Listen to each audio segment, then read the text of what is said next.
Hi everybody, so these things, do you know in the UK alone we throw away about 200 million of these every year, and of course they're plastic so they don't break down, and what happens to them after we throw them away is they either go to landfill or incineration or find their way into the sea, and you'll find examples of this from the 1950s still floating around out there.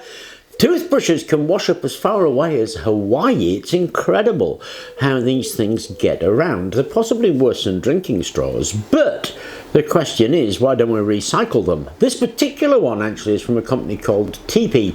The handle is made of one material and the bristles are made of nylon, so if you chop the head off, this is recyclable.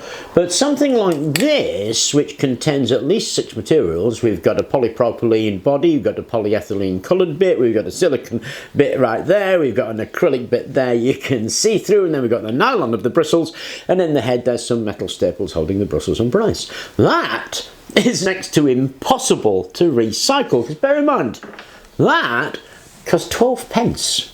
And if it costs 12 pence as a manufactured product, how much can you spend on recycling it? So we don't recycle them, we just throw them away to the tune of 200 million a year, which to my mind is absolutely incredible. I mean, these are fantastic instruments, hey?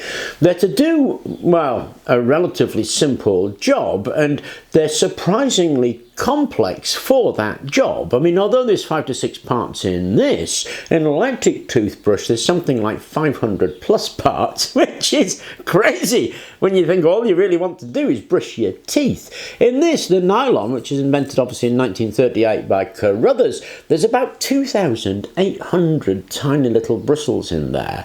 So there's an awful lot more that goes on in a toothbrush than we think of at first sight, and they're extremely problematic to get rid of. In particular, that section there, the head has nylon, polypropylene, and then metal staples holding the bristles in. I've chopped the rest off, and courtesy of TP, this bit is actually really recyclable. This bit, not so much. So I was pondering this as an issue. Is there some way that we could upcycle, recycle, or reuse the heads of toothbrushes? So I went to Tinkercad and designed this, and then I've printed them off. So what we've got here is a cog with some upstands on it, and then another cog with the teeth in a ratchet formation. You can see that they're just in one direction. What we're going to do is take some of our toothbrush heads and glue them onto the upstands so they point in that direction. Okay, let's saw some heads off.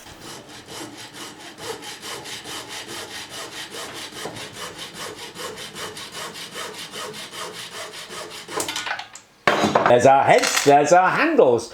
These are actually quite nice in themselves. You could turn them into, I don't know, handles for spoons, or you could chop these up yourself and turn them into filament, because they're now ready to be recycled, and of course once they're filament you can print that part with them. Now what we have to do is glue those onto the little steps like that, so the brushes are pointing upwards. And once you've done that, this is what you get. Now I've made a little cradle in Tinkercad as well, and you need a bit of 40mm 8mm bar. Feed that into the cradle.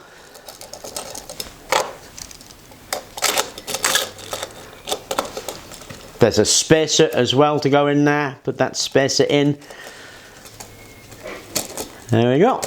Now what we're going to do is take this piece and point it that way and feed it onto that cradle.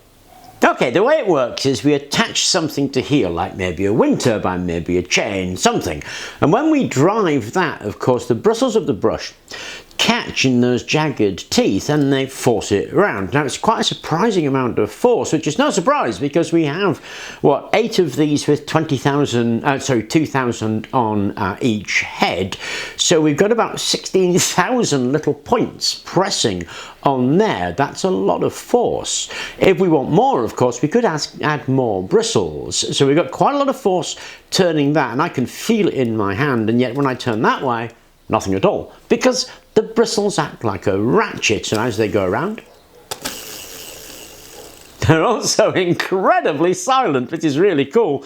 And if I spin that, then that will continue to spin when I hold that, just like any other ratchet. So we've turned our toothbrush bristles into a flexible and silent ratchet with a surprising amount of force that it can put on that joint, which is pretty cool if you think about it. Now, what would you use that for? Well, of course, we've been making mechanical movement rectifiers, so that would be part of a mechanical movement rectifier for sure. It could be a bicycle freewheel for sure. It could be overrun protection for your wind turbine for sure. So there's a whole load of things that you can use a freewheel for. This toothbrush freewheel takes what is effectively a bit of a curse and turns it into something that is incredibly useful. So I reckon third order recycling for that. Chop them up, make it a filament, use the heads to put that in there, and you've turned an old discarded toothbrush, which would have ended up in the beaches in Hawaii, into a very useful component you made at home. Anyway, I hope you enjoyed the video. Thank you very much for watching, and please do remember to like and subscribe.